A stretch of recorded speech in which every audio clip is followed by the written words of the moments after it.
তো বন্ধুরা আজকে কিন্তু বেহান করবে না, আমি বললাম আঙ্গো ধান খেতে পানি দিবার নিগে। আর এই যে দেখতেছেন এটা কিন্তু আঙ্গো ক্ষেত। আর এই জায়গায় কিন্তু আমরা ফার্স্ট টাইম মানে ক্ষেত করছি, আগে পরে মানে ধান ক্ষেত করি নাই।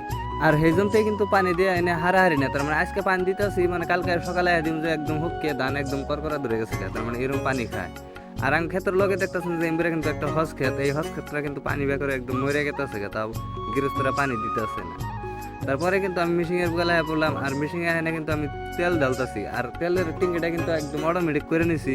তার মেশিনটা কিন্তু পুরো মডিফাই করে নিছি, তার মানে পানি ছানি দেওয়া হইলে কিন্তু তেল যেটা থাকে ঢেলে নেওয়া যায়, মানে তেল আর মেশিনের লগে থুয়ে যান লাগে না।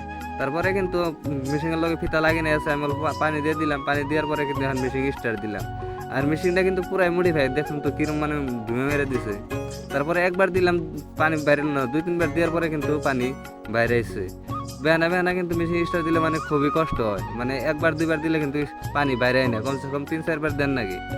তারপরে কিন্তু আমরা দেখতেছেন যে ওই যে শিমল গাছটা অনেক কিন্তু আঙ্গু মিশিং, আর অন্তিকে কিন্তু আমরা ফিতা দিয়ে তার মানে পানি নিয়ে এত দূর, তার মানে বহুত দূর কিন্তু মেশিন দেয়, আর মেশিন থেকে বহুত দূর মানে আঙ্গু ধান ক্ষেত্রা এরকম করে মানে আমরা ফিতা দিয়ে পানি আমি।